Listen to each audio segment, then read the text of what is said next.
Okay, Assalamualaikum warahmatullahi wabarakatuh. Tuan-tuan, puan-puan yang masih mengikuti saya dalam Facebook Dr. Zubadi Haji Ahmad dan juga blog saya drzubadi.com. Hari ini saya bersiaran di page Perpandanan Perpustakaan Awam Johor bagi membicarakan satu topik yang agak menarik, iaitu kegagalan jantung. Jadi kita akan bercerita tentang kegagalan jantung tu. Jadi untuk sementara tu saya juga akan berkongsikan beberapa grafik yang berkaitan dengan masalah ni. Jadi insyaAllah lah jika tuan-tuan ingin memberi komen ataupun ingin memberikan sebarang pengalaman ataupun mungkin pertanyaan, boleh terus saja ke laman ini. InsyaAllah pelan-pelan saya akan cuba menjawab satu persatu ya.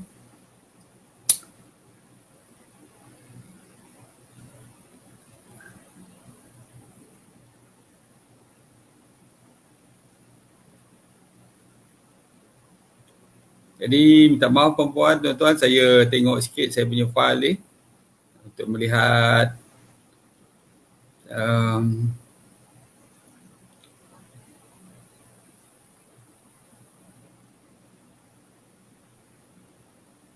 gambar-gambar yang mungkin saya boleh kongsikan. Jadi kita mulakan dululah bagi mereka yang telah berada bersama saya ni tentang apa yang dikatakan sebagai kegagalan jantung ataupun kegagalan fungsi jantung.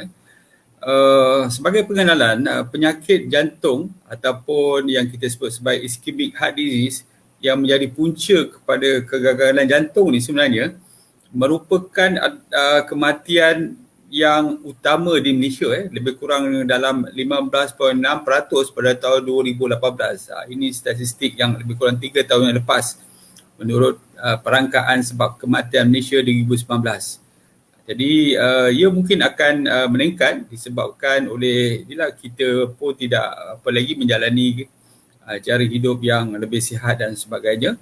Jadi selalunya ia melibatkan antara orang yang berusia antara 41 hingga 60 tahun. Yang ini yang agak memeranjakan kita sebab dalam buku teks yang saya belajar dulu, kegagalan jantung ni selalunya melibatkan orang yang berusia 70 tahun ke atas. Sekarang dah semakin meningkat, iaitu antara 41 hingga 60 dan kebanyakannya adalah pesakit lelaki. Saya ingin berkongsikan tentang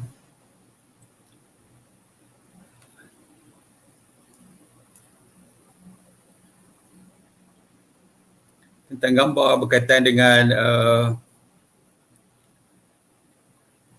tuan-tuan kalau saya ada nampak gambar ni.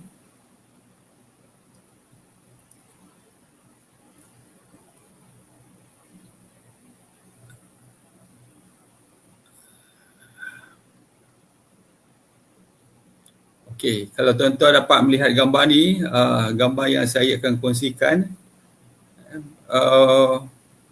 boleh kita perbesarkan sikit gambar ni. Sebenarnya saya dah buat cantik sikit ni tapi dah kelihatan seperti okey. Sebelum kita mengetahui tentang punca kegagalan ni, elok kalau kita melihat bagaimana jantung berdegup.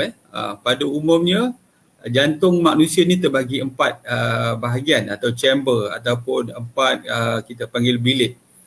Yang sebelah atas tu kita sebut sebagai atrium atau atria dalam bahasa Malaysianya, yang bertanggungjawab menerima darah yang memasuki ke dalam jantung. Kemudian 2 ruang di bawah pula tu atau 2 bilik di bawah tu dikenali sebagai ventricle. Jadi kita ada left atrium, right atrium, left ventricle dan right ventricle.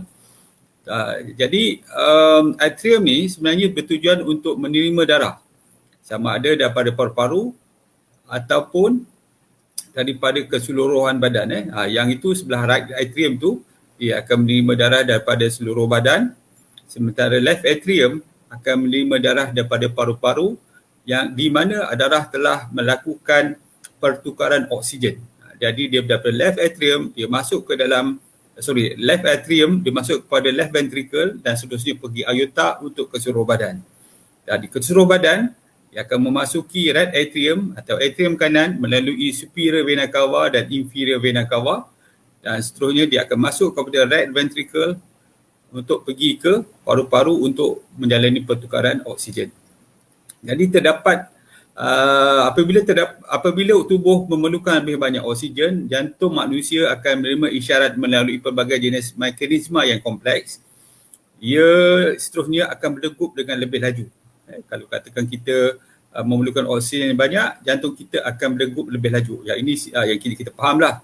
Sebagai contohnya, apabila kita bersenam, jantung akan mengepam lebih banyak darah dalam kadar yang lebih laju bagi memenuhi keperluan oksigen dan nutrien tisu yang terlibat. Jadi bagaimana jantung berdegup? Degupan jantung ini sebenarnya kita boleh bagikan kepada sistol dan diastol. Sebab tu dalam pemeriksaan tekanan darah, dia ada bacaan atas dan bacaan bawah. Bacaan atas kita namakan sistol, sementara bacaan bawah dinamakan diastol. Fasa diastol adalah fasa sistol, minta maaf. Dalam fasa ini, ruangan ventrikel jantung akan mengepam darah ke seluruh jantung, mengepam keluar darah daripada jantung. Ini yang kita panggil sistol. Dia mengepam darah keluar ke seluruh bahagian tubuh kita. Jadi bacaan atas tu, kalau kita melihat tekanan darah kita, yang atas tu adalah bagaimana kekuatan jantung ventrikel bahagian bawah mengepam darah ke seluruh tubuh. Ini kita panggil tekanan sistol ataupun fasa sistol, yang mana darah mengepam keluar daripada jantung, mengepam keluar darah ke seluruh tubuh. Sementara fasa diastol ataupun dalam tekanan darah tu, kita akan melihat bacaan bawah, di mana ruangan ventrikel merehat dan injap jantung yang memisahkan antara ruang atrium dan juga ventrikel, injap ni akan terbuka bagi memberi peluang darah masuk ke dalam atrium dan juga akhirnya ventricle lah, supaya dia dapat direhatkan semasa jantung direhatkan. Jadi kita ada dua fasa sistol dan fasa diastol. Satu lagi benda yang kita kena faham, bahawa dia ada ritma ataupun rhythm bagi denyutan jantung yang dikawal oleh nodu sinus yang kita panggil. Ia bertindak sebagai perentak jantung atau pacemaker bagi memastikan degupan jantung berada pada kadar yang bersesuaian dengan keadaan. Maksud dia, kalau kita memerlukan oksigen yang banyak, jantung kita terpaksa mengepam lebih laju. Selalunya noda sinus ni, dia akan mengeluarkan lebih banyak isyarat ataupun impuls, yang mana dia memberi isyarat kepada otot-otot untuk mengepam. Jadi kesemua otot tersebut, otot-otot jantung ini akan mengikuti ritma yang berdasarkan kepada rentak nodus sinus. Kegagalan jantung ni, jadi dia ada dua. Sama ada disebabkan oleh dinding jantung yang lemah atau ritma yang dihasilkan terlalu perlahan. Sebab tu kalau setengah keadaan tu, kalau sebagai contoh degupan jantung kurang daripada 60, doktor akan masukkan bateri bagi mempercepatkan degupan jantung dia. Bawah 60 ni selalunya tak cukup untuk jantung mengepam darah ke seluruh tubuh bagi memenuhi keperluan. Jadi dia akan letakkan bateri kat situ, dia akan meningkatkan ritma jantung supaya dia seorang pesakit itu dapatlah berjalan dengan tanpa rasa susah nafas dan sebagainya. Tetapi yang biasa berlaku adalah apabila dinding jantung itu menjadi lemah. Yang ini kita nak bicarakan mengapa dinding jantung menjadi lemah. Jadi kegagalan jantung ni disebabkan oleh disebabkan oleh sebelah kiri atau sebelah kanan atau kedua-dua jantung ini tidak berfungsi dengan baik. Jadi kalau katakan dia sebelah kiri, kita sebut sebagai kegagalan sistolik, yang mana jantung ni tidak berupaya mengepam darah ke seluruh tubuh, menyebabkan kekurangan seseorang itu tidak mampu untuk menjalankan aktiviti. Itu disebabkan oleh kegagalan sebelah kiri. Sementara sebelah kanan yang kita sebut sebagai kegagalan diastolik, di mana jantung kaku, dia tak dapat berehat sepenuhnya. Jadi bila tak dapat berehat sepenuhnya, dia menyebabkan darah tidak dapat masuk ke dalam ruang jantung itu. Jadi ruang jantung itu tidak dapat berehat untuk mengisi sepenuhnya darah yang sepatutnya masuk ke dalam jantung. Dalam kegagalan jantung di sebelah kanan ni, jantung tidak dapat mengepam darah yang mencukupi ke paru-paru, yang mana ia penting bagi pertukaran oksigen agar dapat diserapkan ke dalam darah dan karbon dioksida dapat dikeluarkan dari darah. Jika kegagalan sebelah kiri, jantung tidak dapat mengepam darah ke seluruh badan, menyebabkan oksigen dan nutrien tidak dapat dihantar ke seluruh tisu. Sementara yang paling bahaya, dia melibatkan kedua-dua belah, sebelah kanan dan sebelah kiri, di mana oksigen tidak dapat diserapkan dan ia juga tidak dapat menghantar tisu, nutrien dan juga oksigen ke seluruh tubuh.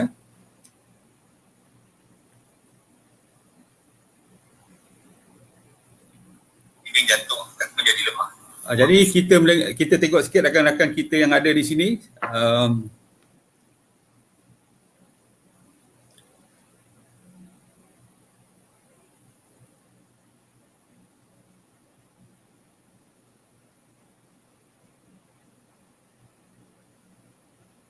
Kita melihat Cik Dia, Alhamdulillah daripada Perpustakaan Desa PNM Kampung Tengah Layang-Layang. Terima kasih kerana bersama dengan saya. Perpustakaan Desa Limau, terima kasih. Waalaikumsalam. Rohani Mat Isa, Assalamualaikum. Waalaikumsalam. Yusnita Kasbun daripada PDSI Kampung Haji Kamisan Caah. Waalaikumsalam. Afzan Muhammad, apakah tanda-tanda kegagalan jantung? Yang ini sebentar lagi kita akan bincangkan. Azura Alwi, Assalamualaikum, selamat malam. Waalaikumsalam. Jadi kita dah faham tadi pertama sekali tentang struktur jantung. Itu untuk memudahkan kita memahami keadaan kegagalan jantung. Itu yang pertama. Yang kedua, kita mengetahui bagaimana jantung berdegup. Dup loop. Itu tanda dia dup, bawah jantung sebelah bahagian bawah tu mengecut, ataupun dia punya ventricle mengecut, dup. Sementara loop pula tu adalah di mana atrium pula dia akan mengecut. Jadi begini tuan-tuan, dup loop jantung. Jadi yang normal tu antara 60 hingga 100, yang bawah, katakan bawah daripada 60 tu dia dah tak normal, yang atas daripada 100 tu pun tak normal, kita panggil tachycardia. Bawah daripada 60 tu kita panggil dia bradycardia.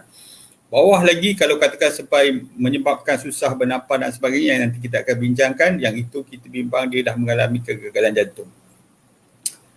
Okey, kita bincang pula tentang bagaimanakah untuk mengetahui kita menghadapi masalah kegagalan jantung.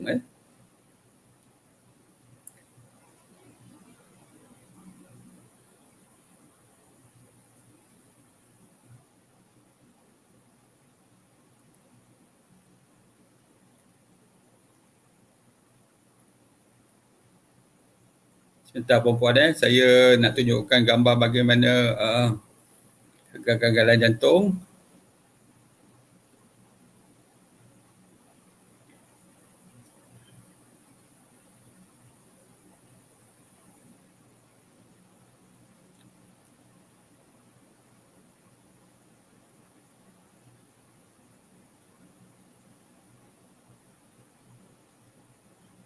Kalau kita tengok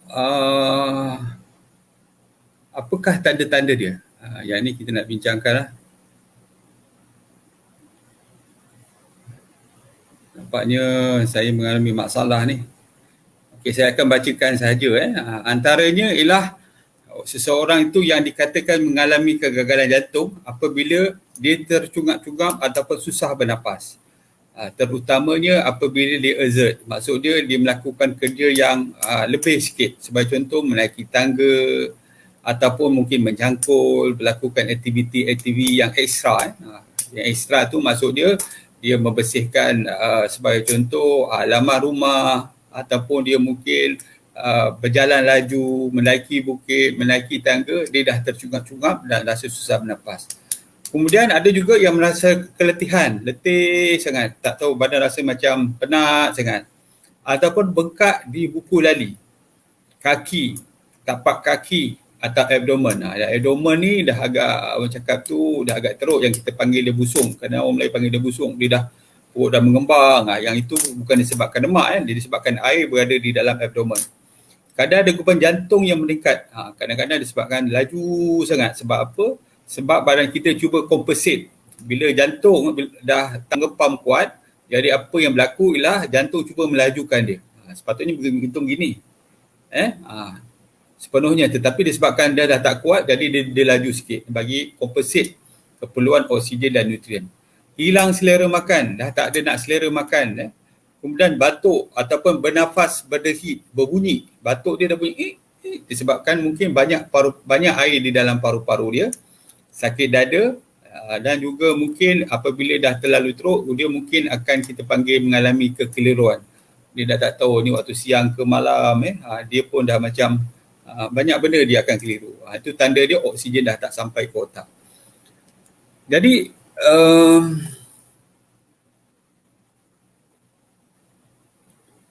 doktor akan mendiagnosakan kegagalan jantung ni berdasarkan pemeriksaan berikut. Pemeriksaan berikut. Sebagai contohnya, dia akan melihat sejarah perubatan. Maksud dia apa penyakit yang dia ada sekarang. Mungkin ada diabetes, hypertension, hyperkolesterol dah lama, pernah kena serangan sakit jantung sebagai contoh. Kemudian sejarah keluarga yang lengkap. Kadang-kadang sebab dia adalah faktor genetik dan keturunan, dia mungkin berkait. Kemudian doktor akan membuat pemeriksaan fizikal yang awal, kemudian ujian makmal seperti ujian darah untuk melihat fungsi hati dan buah pinggang, ujian kolesterol, ujian gula, mungkin melihat akan melakukan X-ray dada ataupun ECG, elektrokardiogram ataupun ekokardiogram. Jadi dia ada dua, ECG dengan eko. Eko ni dia seperti pemeriksaan ultrasound yang mana akan melihat bagaimana darah ni dikeluarkan daripada sebelah kiri atau left ventricle. Sebab tu apabila kita nak sebut tentang kegagalan jantung ni, antara pemeriksaan yang utama sekali adalah kita sebut sebagai ejection fraction. Sebab contoh, kalau ada seorang tu kata, doktor saya mengalami kegagalan jantung, apa perlu saya buat? Saya akan tanya dia berapa ejection fraction yang doktor telah ukur pada jantung awak. Sebab apa? Ejection fraction ni adalah ukuran peratusan yang mengukur darah yang keluar daripada jantung sebelah kiri apabila setiap kali jantung itu mengepam atau mengecut. Dia hanya mengukur pada sebelah kiri, dia tak ukur sebelah kanan, sebelah kiri. Sebelah kiri ni penting sebab dia akan membawa darah daripada jantung ke seluruh badan. Tadi daripada paru-paru masuk kepada jantung dia pump ke seluruh badan. Jadi ini bacaan yang paling penting. Jadi bacaan yang normal menurut piawaian American Heart Association ialah antara 50% hingga 70%, borderline 41% hingga 50%, dan bacaan yang kurang daripada 40% dianggap mengalami kegagalan jantung. Jadi sebagai contoh, kalau kita nak buat pemeriksaan physical examination, mungkin bagus kalau kita masukkan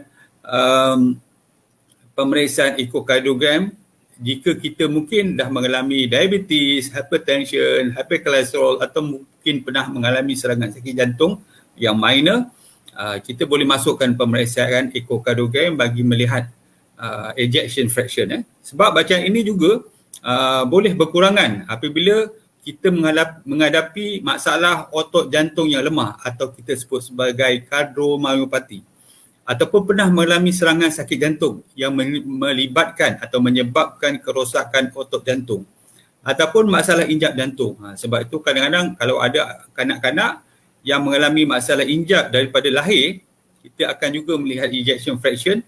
Sebab apa? Yang ini akan menentukan sama ada dia perlu dioperate, dibedah dan sebagainya. Begitu juga kalau ada masalah jantung berlubang. Jadi ejection fraction ni merupakan salah satulah indikator sama ada nak perlu operation ataupun kita boleh tunggu lagi.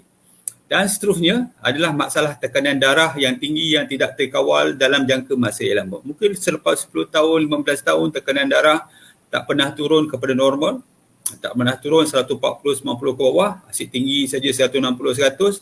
Yang ini elok membuat pemeriksaan ekokardiogram untuk melihat ejection fraction. Jadi kita lihat pada rakan-rakan kita yang mungkin bersama dengan kita kita mungkin yang ada yang berkongsi pengalaman dan sebagainya. Puan Saadia Abdullah, Assalamualaikum. Waalaikumsalam. Dah ada pergi di Parit baru pada Piri Kedah Pokok Sena. Masya Allah jauh ni. Terima kasih. Nur Azhar Aman, Assalamualaikum. Selamat malam Doktor. Waalaikumsalam. Zainab Haji Osman, Assalamualaikum Doktor. Waalaikumsalam. Faizah Fauzi, Assalamualaikum. Dari Intan, Kampus Wilayah Selatan Keluang. Azimah Abu Bakar, Waalaikumsalam. Suhaidah Mat Lasa, Waalaikumsalam. Daripada Perpustakaan Desa Kampung Poh, Bido Perak. Muhammad Nazif, Assalamualaikum. Selamat malam Doktor. Waalaikumsalam. Epul Apoy, Assalamualaikum. Mimi Aziz, Waalaikumsalam. Dari Perpustakaan Desa Batu Karang.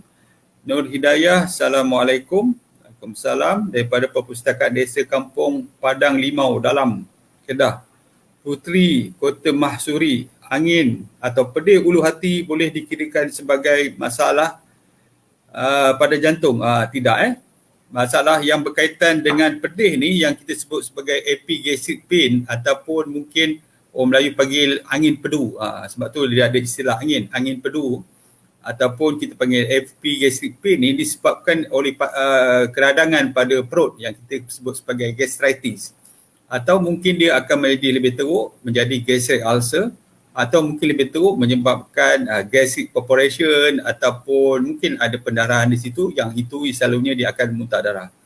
Jadi dia tidak ada berkaitan dengan jantung ya. Cuma kadang-kadang bila ada reflux, satu keadaan lain kita panggil reflux, yang ini juga disebut sebagai heartburn. Sebab tu kadang-kadang kita dengar macam heartburn ni berkaitan dengan jantung, bukan. Dia hanya disebabkan berada di bawah epigastric pain ataupun kita panggil dekat mana tu, dekat ulu hati kan. Kalau orang Melayu panggil ulu hati tapi dia tak ada berkaitan dengan hati. Kalau Mak Saleh dia panggil heartburn, dia tak ada berkaitan dengan jantung tetapi dia berkaitan dengan perut. Terima kasih Encik Abdul Rahman kerana bersama kami. Nur Azila Azizan, Waalaikumsalam Cik Dia, terima kasih. Muhammad Izzuan Fazli, salam doktor, apakah pemakanan yang terbaik menjaga kesihatan jantung dan suplemen yang sesuai diambil bagi menjaga kesihatan jantung bagi mengelakkan serangan jantung? Terima kasih. Okay, serangan jantung ni, yang ini adalah permulaan. Mula-mula berpunca daripada diabetes, hypertension, hyperkolesterol yang tidak terkawal, kemudian dapat serangan sakit jantung selepas lebih kurang antara 10 hingga 15 tahun. Selepas beberapa tahun kemudian, apabila dinding jantung tu dah semakin tak kuat, semakin rosak akibat serangan sakit jantung, barulah berlakunya kegagalan fungsi jantung ataupun kita panggil dia heart failure atau orang Melayu kita panggil lemah jantung. Dia dah slow tekanan darah, dia dah rendah saja. Dunia degupan pun dah rendah je. Yang ini yang kita sebut sebagai heart failure ataupun kita sebut sebagai kegagalan jantung. Jadi cara yang pertama sekali, kawal darah tinggi, kecil manis, kolesterol, makan ubat-ubat yang diberikan, buat physical exercise sikit, jaga pemakanan. Yang ni kita akan bincang kemudian lah macam mana nak jaga pemakanan. Tapi ada beberapa perkara yang perlu dibuat. Pertama sekali, jaga pemakanan, cukup tidur, minum air kosong yang banyak, makan ubat, lakukan physical exercise, kawal kita punya stres. Dan kalau nak ambil suplemen, mungkin ambil 1-2 sudah mencukupi bagi memberikan tenaga dan juga membantu kawalan. Yang paling penting, ubat, exercise dan juga jaga pemakanan. Saya harap dapat menjawab. Perpustakaan Desa Baranang. Assalamualaikum. Waalaikumsalam. Tuan Haji Abdul Aziz Karim. Terima kasih kerana bersama.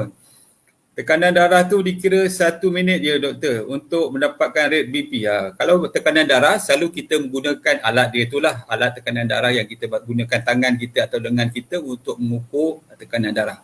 Tapi untuk mengukur kita punya degupan nadi kita, kita boleh memeriksa menggunakan tangan kita menggunakan tangan kita di sebelah macam ni kita rasa seminit. Itu kita membaca atau mengira degupan jantung kita selama seminit ataupun terus direct kepada jantung kita sebelah dada bawah ni Okey, dia berbeza. Tekanan jantung, tekanan darah dengan degupan jantung berbeza. Dana Deni, Waalaikumsalam. Sungai Gelam Desa Perpustakaan, terima kasih. Nur Hidayah, terima kasih. Faizah Fauzi, terima kasih. Nur Hidayah bertanya, saya nak bertanya, kanak-kanak seawal usia berapakah boleh mengidap penyakit jantung? Penyakit jantung di kalangan kanak-kanak ni selalu berlaku disebabkan oleh kecacatan dari awal lagi. Maksud dia, apa kita cakap masalah yang sejak lahir. Maksud saya kecacatan struktur. Maksud dia sebagai contoh, dia ada jantung lubang. Maksud dia dinding jantung tu yang memisahkan sebelah kanan, sebelah kiri ada lubang. Lubang tu selalunya dia akan tutup sendiri. Tetapi ada kalanya dia persisten, dia kekal dekat situ. Sehingga mengganggu perjalanan darah untuk pergi ke seluruh badan, yang itu mungkin memerlukan pembedahan. Ataupun di kalangan kanak-kanak ni yang berlaku apabila dia punya injap jantung dia tu.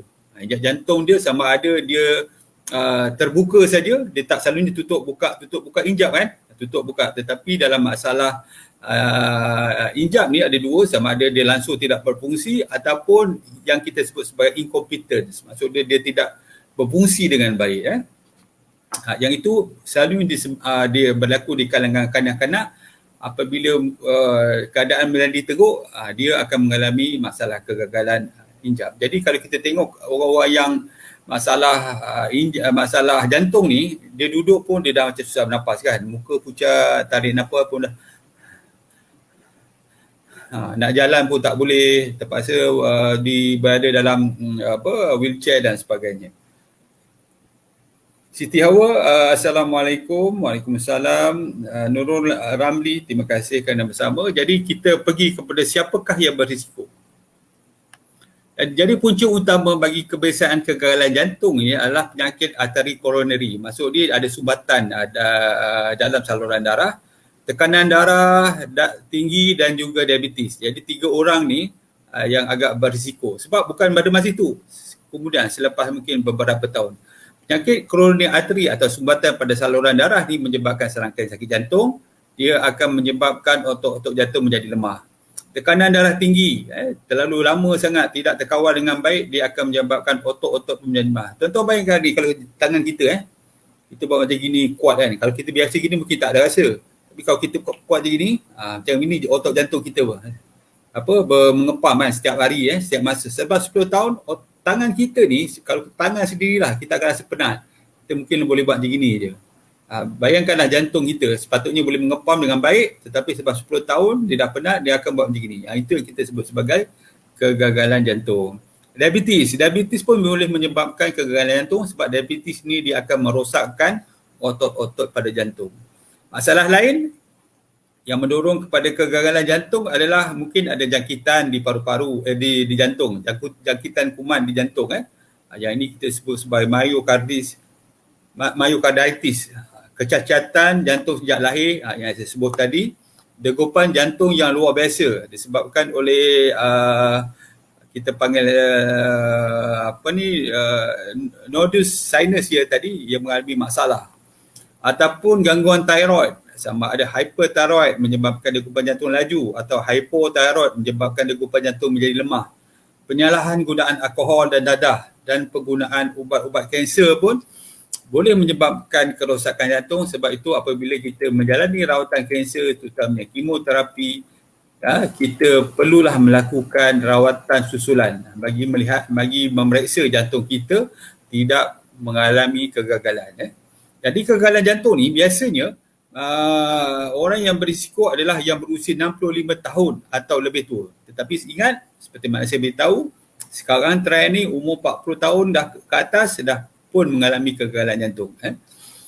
Orang yang obes, orang yang pernah mengalami serangan jantung, kadang-kadang kita tak perasan pun, yang itu yang disebut sebagai silent heart attack. Dia tak tahu pun dia dah pernah mengalami serangan sakit jantung, tapi bila buat ECG, dia akan nampak perubahan pada ECG.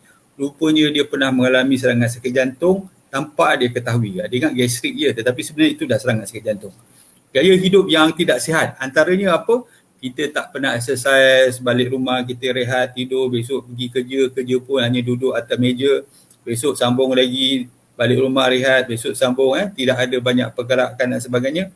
Yang ini yang dikatakan sebagai gaya hidup yang tidak sihat. Jadi pencegahannya, beberapa petua yang berguna bagi mengurangkan risiko menghadap kegagalan jantung antaranya ialah kurangkan berat badan jika badan kita berat ataupun terlalu gemuk. Sentiasa aktif dari segi fizikal. Jadi sebelum aktif tu, pada saya kalau nak aktif pun jangan terlalu agresif. Sebab contoh tak pernah main futsal. Dah lama dah tak main, 10 tahun, 15 tahun, masa muda dulu. Tiba-tiba nak main futsal, ajak kawan-kawan main futsal. Mungkin kita akan mengalami serangan sakit jantung. Bahaya. Buat benda-benda yang ringan dulu. Mungkin kita berjalan dulu, berjalan kaki 1 kilometer, 2 kilometer. Lepas tu kita tingkatkan sikit kita punya stamina. Yang itu adalah lebih selamat. Makan diet yang sihat yang mengandungi sayuran, buah-buahan, bijiran penuh, daging tanpa lemak, elakkan makanan yang mempunyai banyak garam ataupun lemak tepu ataupun trans fat. Trans fat ni bahaya. Sama orang tak tahu masalah trans fat yang mungkin kita akan ceritakan pada satu masa nanti, yang menyebabkan masalah keradangan, penyumbatan saluran darah dan juga menyebabkan kolesterol kita akan bertambah. Minum air yang secukupnya, bagus untuk kita. Rehat dan tidur secukupnya, berhenti merokok jika kita merokok, dan juga jika kita minum alkohol, kita kena hentilah kalau kita nak sihat apabila kita semakin tua nanti. Ada beberapa ubat yang diberikan untuk orang yang mengalami kegagalan jantung. Kalau kita, mungkin ada ibu bapa kita yang sudah mengalami masalah kegagalan jantung ni, cuba kita periksa, cuba kita bertanyakan, berbincang dengan doktor yang merawat, apakah fungsi-fungsi ubat tu. Kita ada sebagai contoh je perencat ACE yang kita, kalau tuan-tuan pernah dengar ubat-ubat yang ibu bapa kita makan, contohnya Ramipril, Captopril, Enalapril dan juga Perindopril. Yang ini tujuannya untuk mengembangkan salur darah dan merendahkan kadar darah untuk mengurangkan beban jantung. Ada juga yang kita sebut sebagai penyekat reseptor angiotensin, contohnya losartan, temesartan dan valsartan. Tujuan dia berfungsi untuk sama juga, cuma dia bertindak pada tempat yang berbeza. Beta blocker atau penyekat beta yang kita ada, contoh dia bisoprolol, memperlahankan degupan jantung, merendahkan tekanan darah. Kita ada diuretik, furosemide, kita ada apa lagi, angiotensin, aldosteron, sebagai contoh spironolactone yang bertindak sebagai membuang air di dalam tubuh kita seperti mana diuretic pill tadi, supaya tekanan darah ni menjadi lebih rendah. Antagonis aldosteron sebagai contoh, ni saya dah sebut tadi, last sekali digoxin. Digoxin ni adalah meningkatkan kekuatan otot jantung. Tapi kalau makan dah lama-lama, sebab dia lebih kurang macam kita memaksa kan, apabila dah lama-lama pun akhirnya dia resistant, dia dah tak berkesan lagi. Jadi dalam pemeriksaan berkala, kalau tuan-tuan, puan-puan ada ibu dan ayah, mungkin kita, ayah dan ibu kita mungkin tak faham. Jadi kita sebagai anak ni, kita kena berbincang dengan doktor lah. Untuk pertama sekali, untuk mengetahui tahap keterukan masalah yang dihadapi. Macam mana kita nak tahu masalah keterukan yang dihadapinya. Saya cuba berkongsikan slide ni, kalau dapatlah.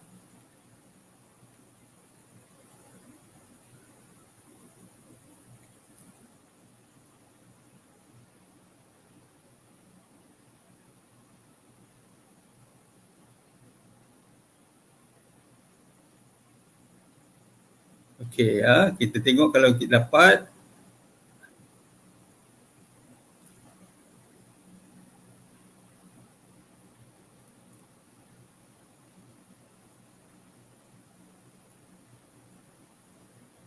Saya cuba share tuan-tuan.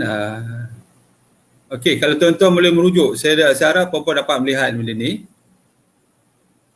Boleh besarkan sikit. Saya cuba besarkan sikit. Saya besarkan sikit. Okey, kita ada New York Heart Association atau NYHA classification untuk heart failure. Nak tahu keterukan dia. Pertama sekali, kalau stage 1 ni sebenarnya dia normal, iaitu aktiviti biasa, tidak menyebabkan keletihan, sukar bernafas dan berdebar-debar. Jadi dia boleh mengangkat berat 30 kg, menjangkau badminton, berjoging. Ini orang normal lah. Yang kedua, kita panggil dia heart failure ataupun mild. kelas 2 mild. Yang ni dah ada yang sikit dah. Maksud dia aktivitas biasa tak menyebabkan keletihan atau sukar bernafas. Boleh melakukan hubungan seksual tanpa ada masalah. Kalau katakan dapat melakukan hubungan seksual tanpa masalah tu, maksud dia bukan tak ada masalah. Kita punya jantung tu normal lah. Itu tanda-tanda apa orang cakap tu sebagai tanda lah. Kalau katakan apabila kita melakukan hubungan seksual tiba-tiba ada sakit dada ataupun terlalu mengah ataupun berjalan 7 km sejam, kita naik treadmill kita buat 7 kilometer sejam, kita dah rasa mengah. Bukan sebab kita berhenti kerana kita otot-otot kita sakit, tetapi kita dah mengah, kita dah tak boleh melakukan. Ataupun menaiki satu aras tangga tanpa masalah. Satu aras tu tak ada masalah, itu adalah kita panggil mild. Tetapi moderate, apabila kita melakukan aktiviti fizikal dah mengalami keletihan yang biasa, sebab tu aktiviti fizikal yang biasa, kita mandi, mengemah diri pun dah mengalami rasa macam semput. Ataupun kita cuba mengemas katil pun dah rasa macam semput. Cuci pinggan, memasak pun kita dah rasa semput. Apatah lagi kalau contoh kita nak main golf. Ini untuk dia lelaki yang biasa, yang biasa bermain golf, nak menentukan sama ada okey tak okey, bila dia berjalan dari satu tempat ke satu tempat, ketika bermain golf dia dah merasa susah bernafas. Ataupun menaiki treadmill 4 km sejam pun dia dah mengalami susah nafas. Yang keempat adalah yang kita panggil severe, keletihan dan sukar bernafas ketika berehat. Jadi begitu rehat pun kita dah mengalami susah nafas. Kita rasa macam tak cukup oksigen kan. Kalau orang Pantai Timur kata macam tak ada nyawa. Duduk macam yang itulah kadang-kadang memerlukan oksigen, letak oksigen lebih kurang 2 liter per minit cukup letak sini sikit, baru dia rasa lega. Ataupun terpaksa berbaring atas katil, sebab kalau duduk pun dia akan rasa kadang-kadang susah bernafas. Jadi inilah yang menyebabkan kalau kita nak tahu tentang sama ada dia mengalami masalah kegagalan jantung ataupun tidak. Seterusnya, apa lagi yang kita nak tahu berkaitan dengan kegagalan jantung? Saya sebut tadi, sebab tu bila dah berjumpa dengan doktor tu, cuba tanya doktor, mak saya ni stage berapa doktor? Doktor mungkin akan memberi keterangan. Kemudian saya menggalakkan kita tukarlah gaya hidup, sebab kadang rawatan, ubat-ubatan saja tidak mencukupi. Kita kena tukar cara makan, cukup rehat, lakukan physical activity yang sepatutnya. Kalau sebagai contoh, kita boleh berjalan 1 km, kita jalan 1 km. Kalau kita boleh berjalan 10 meter saja, jalan 10 meter. Sebab ini bagus untuk kesihatan diri. Jangan kita duduk baring saja, mentang-mentanglah kita sakit. Ini akan menyebabkan keadaan akan menjadi lebih teruk. Kemudian kita kena beritahu juga, sebab contoh ada simptom-simptom yang berbeza. Dulu sebab contoh kita boleh naik tangga 2 aras tangga, tapi sekarang kena beritahu doktor sekarang ni satu aras tangga pun saya dah pernah. Jadi doktor dah tahu, akan melihat berapa perubahan fungsi jantung kita, dan akhirnya mungkin doktor akan menilai semula ejection fraction, sama ada nak tengok dia dah bertambah teruk ataupun mungkin perasaan kita saja. Kemudian kita bincang tentang kesan sampingan ubat-ubatan yang kita makan. Kadang-kadang kita makan ubat menyebabkan tekanan darah terlalu rendah, degupan jantung menjadi terlalu rendah, jadi kita ekstra penat. Maksud dia apa? Jantung kita dah lah tak berfungsi dengan baik. Lepas tu ubat-ubatan ni pun menyebabkan tekanan darah menjadi lebih rendah, degupan jantung menjadi rendah, dan kita mengalami rasa macam rasa penat dan rasa macam tak berdaya, keletihan dan sebagainya, hanya disebabkan oleh ubat. Kerana kita offkan ubat tu atau kurangkan dos dia, kita dah boleh orang cakap tu lebih bertenaga. Jadi kita lihat pada rakan-rakan kita sebelum kita mungkin mengakhiri perkongsian ini. Tadi daripada mana tadi okey, kita melihat rakan-rakan kita. Hikmah Hasan, apa beza cardiac arrest dan sakit jantung? Maksud dia mungkin puan bermaksud apa perbezaan cardiac arrest dan heart attack. Heart attack ni serangan sakit jantung.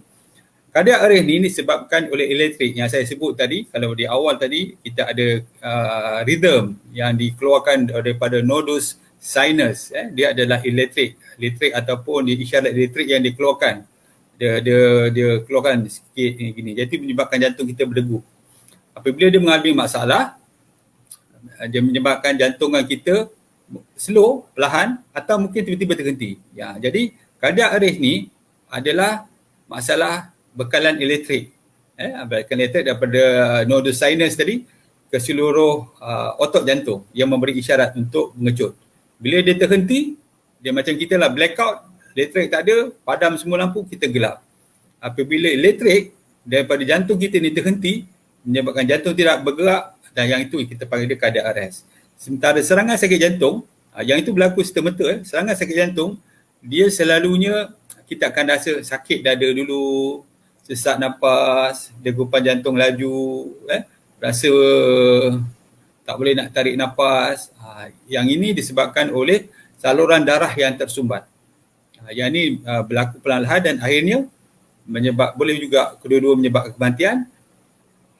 Cardiac arrest immediate, serta-merta. Sementara heart attack ni kadang-kadang sempat lagi lah kita pergi hospital, sempat lagi kita diberikan rawatan. Tetapi cardiac arrest ni selalunya berlaku pada atlet terutamanya. Main bola, tiba-tiba drop, habis. Main badminton, tiba-tiba drop, habis. Tak boleh lagi tak sempat lagi diberikan rawatan CPR dan sebagainya. Hiza Lepar, salam doktor, Waalaikumsalam. Kalau tahap kolesterol 7, berisiko tak serangan sakit jantung? Jadi tuan-tuan, perempuan nak tahu risiko serangan sakit jantung, tuan-tuan lihat TC, total kolesterol, bagikan kepada HDL, high density lipoprotein. Korang tengok kalau lihat dia punya result tu, dia tak hanya kolesterol saja, tak sebut tahap kolesterol, dia akan ada tahap total kolesterol, dia ada triglyceride, HDL, LDL. Jadi tuan-tuan bahagikan total kolesterol dengan HDL untuk mengetahui risiko serangan sakit jantung. Selalunya yang normal 4 ke bawah. Kalau lebih daripada itu, kemungkinan risiko serangan sakit jantung tinggi. Nur Hidayah, Alhamdulillah, terima kasih atas perkongsian sama-sama. Siti Hawa, saya nak bertanya apakah sebab kadang-kadang kita makan ubat boleh menyebabkan dagung kita berdegar lebih laju. Ni lah saya sebut tadi. Apabila kita ambil ubat daripada doktor, kita kena tanya doktor apakah kesan sampingan. Sebab setengah ubat tu menyebabkan dia lebih laju. Contoh dia ubat sesama. Ubat sesama je. Dia menyebabkan jantung kita mungkin laju sebab contoh dia ada ubat nama sebut dia Actifed. Actifed. Dia ada antihistamin, dia gabungan antihistamin dan juga gabungan apa saya nak sebut dia boleh menyebabkan degupan jantung laju. Salbutamol untuk asma pun boleh menyebabkan degupan jantung laju. Sebab tu kita kena tahu kesan sampingan dia supaya kita alert. Ini disebabkan oleh kesan sampingan ubat. Sama ada kita boleh tolerate ke tak boleh tolerate. Kalau tak boleh tolerate, jumpa doktor, saya ni makan ubat ni jantung terlalu laju, saya rasa macam tak selesa. Boleh tak saya nak kurangkan dos ke atau tukar ubat lain? Jangan buat sendiri sebab kalau buat sendiri saya bimbang nanti akan menjadi masalah kepada penyakit kita. Faizal Andra, apakah peratusan ketetapan dalam ECG doktor? Dalam ECG tak ada peratusan. Yang saya sebut tadi ekokardiogram. Ekokardiogram ni dia macam ultrasound, dia melihat bagaimana darah itu dikeluarkan daripada jantung. Kalau saya boleh kongsikan supaya saya tengok macam apa yang kata sebagai ekokardiogram.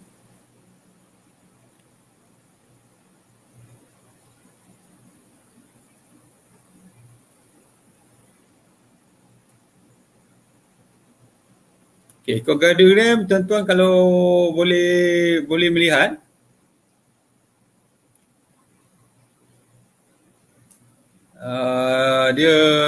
saya boleh katakan dia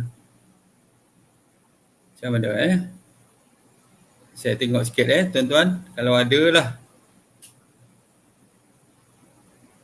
ekokardiogram. Oops.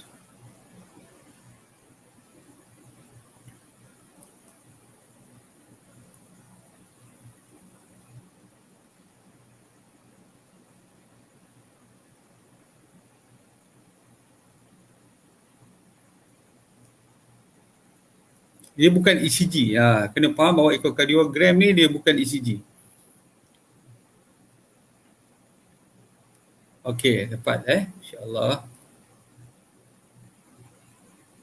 Begini, ekokardiogram. Kalau tuan-tuan boleh melihat, dia seumpama kita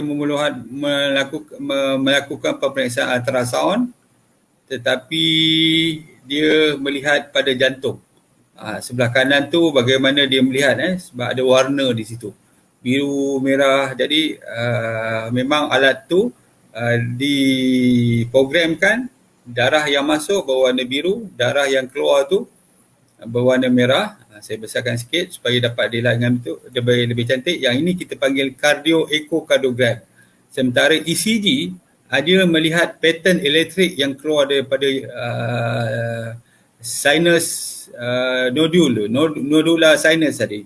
Nodus sinus.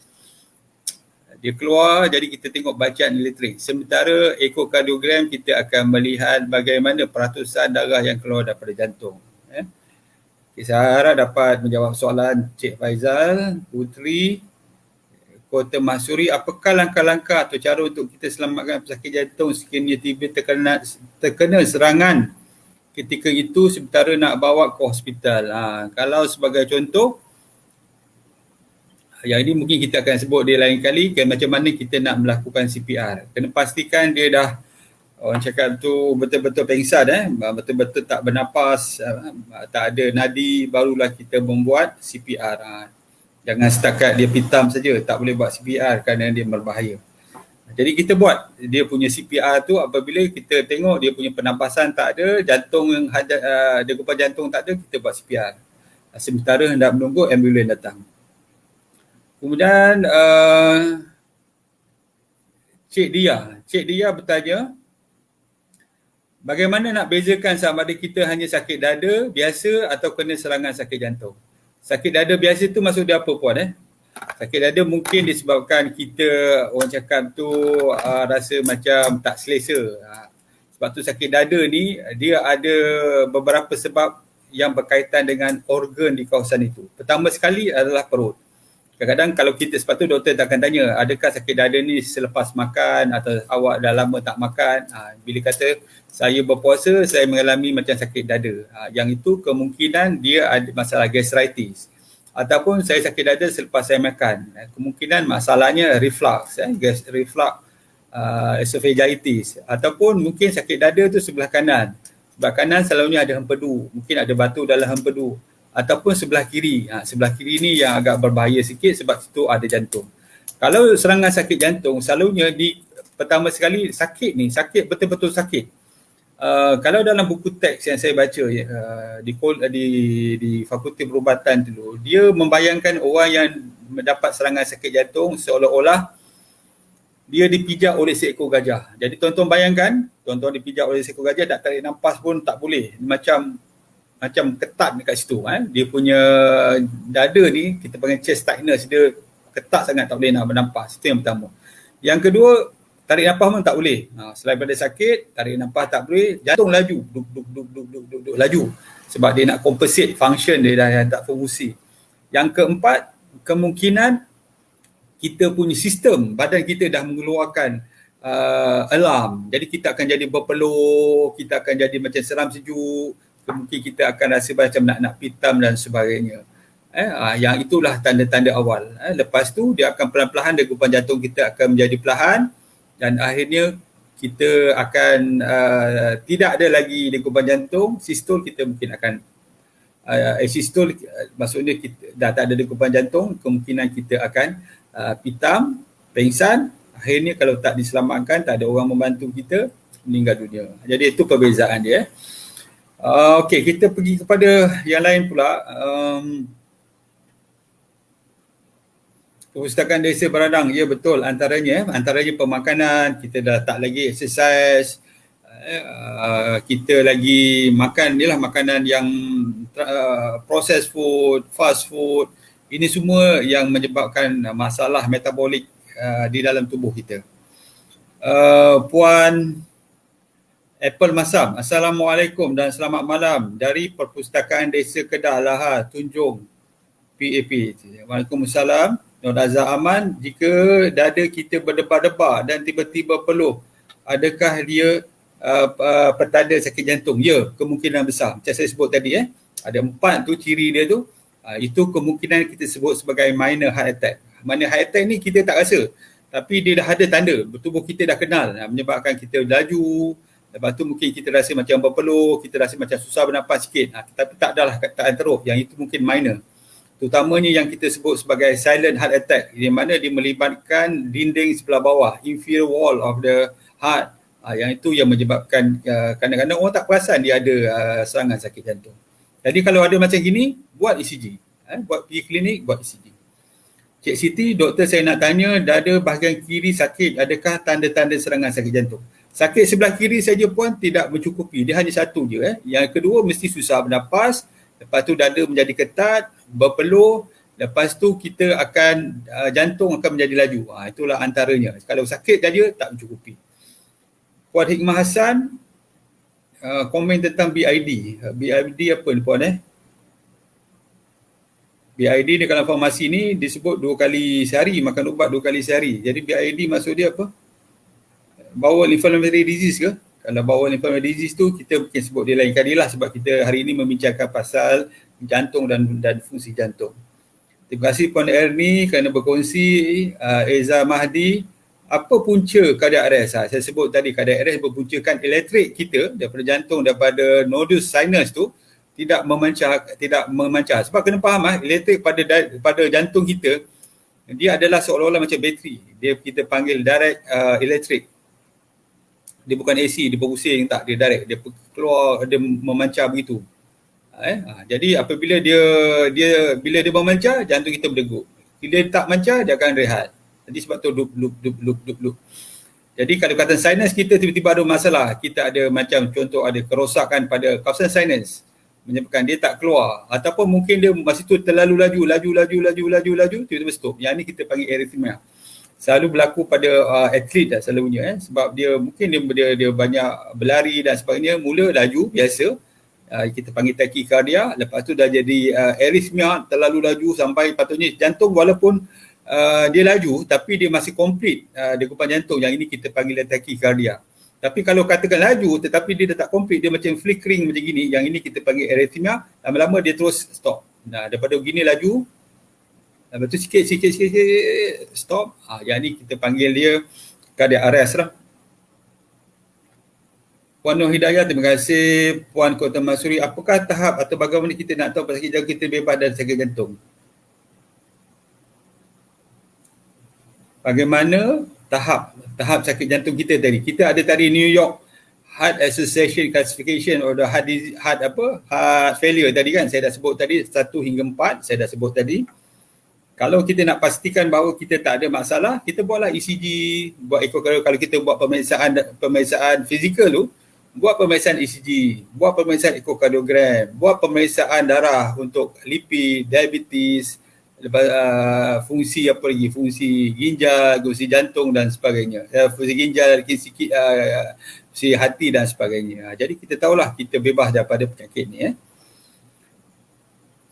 Safafly Rockman, sebelum tu dia tanya, boleh tak sikit info berkaitan dengan Holter test? Ni tuan, dia panjang. Holter test ni sebenarnya ECG lah, cuma dia 24 jam kan, dia 24 jam monitoring. Jadi dia pasang, dia ada alat dia lah yang kita letakkan pada dada. Jadi waktu kita tidur, waktu kita berjaga, dia akan orang cakap tu, dia akan melihat pattern degupan jantung kita. Setengah orang tu dia kata, doktor saya punya degupan jantung ni laju lah. Kita tanya, adakah lepas awak bersenam ke apa? Tak, saya rehat pun laju. Jadi kita nak tengok sama ada masa tidur pun dia laju ke tak.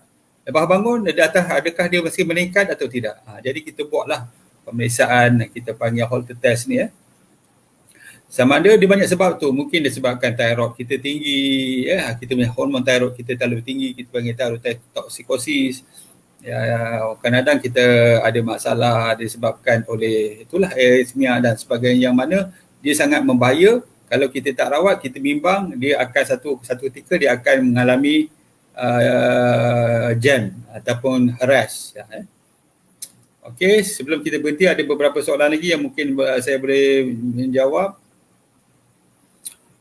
Roziha, Lepa, doktor nak tanya kenapa bila serangan GERD, ni GERD ni puan, kita akan bincang lain kali ya. Rozan GERD, susah bernafas, ini kita akan berbincang lain kali. Haziq Hassan, apakah punca kegagalan jantung ketika bersukan seperti jogging, hiking, macam mana nak hindari daripada serangan sakit jantung? Serangan sakit jantung dan cardiac arrest ni berbeza saya cakap tadi. Cardiac arrest disebabkan oleh elektrik. Yang ini berlaku kadang-kadang tidak dapat dikesan dengan lebih awal. Sebab masalah elektrik di dalam tubuh yang ini selalu berlaku pada atlet. Disebabkan mungkin laju sebelum ni. Katakan walaupun dia rehat, dia mengalami takikardia, iaitu degupan jantung lebih daripada 100. Itu dah tanda-tanda awal.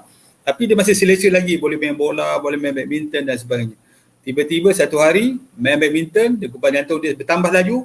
Macam saya sebut tadi, lama-lama dia flickering, maksud dia dah tak berdegup dengan lebih baik, akhirnya dia akan stop. Yang tu memang selalunya habislah. Sementara serangan sakit jantung tu, kita tahu orang tu ada diabetes, hyperkolesterol, ada hypertension. Lepas tu kita bila dia ada rasa sakit dada sikit, membuat angiogram, kita lihat ada sumbatan pada saluran darah, kita dah boleh agak, tak lama lagi memang dapat serangan sakit jantung. Ataupun orang yang tak membuat pemeriksaan, dia dah rasa dah sakit jantung, berdebar-debar, berpeluh dan sebagainya. Dia yang itu yang kita panggil serangan sakit jantung. Berbeza dengan cardiac arrest tadi BID, brought in death. Brought in death ni dia orang yang dah meninggal dunia masuk ke ward. Sekarang ni sebagai contoh orang yang ada COVID meninggal dunia di rumah. Dia selalunya doktor akan minta dia hantar ke hospital untuk postmortem dan sebagainya. At least paling kurang pun mungkin mengambil swab sama ada nak tengok dia positif atau tidak. Yang ini terminologinya luas. Brought in death tu maksud dia luas. Sebab tu orang datang accident, dia mengalami pendarahan yang banyak, bila bawa kat ambulans dia masih hidup lagi, sampai di hospital dia dah tak ada. Contoh, ini pun terminologi yang kita sebut sebagai brought in death lah. Jadi banyak dia punya orang cakap tu kategori dia. Serangan sakit jantung pun sama juga. Bila serangan sakit jantung di rumah, dia mungkin boleh bernafas, apabila masuk ambulans, sampai ke ambulans dia dah tak ada. Yang itu pun kita sebut sebagai brought in death.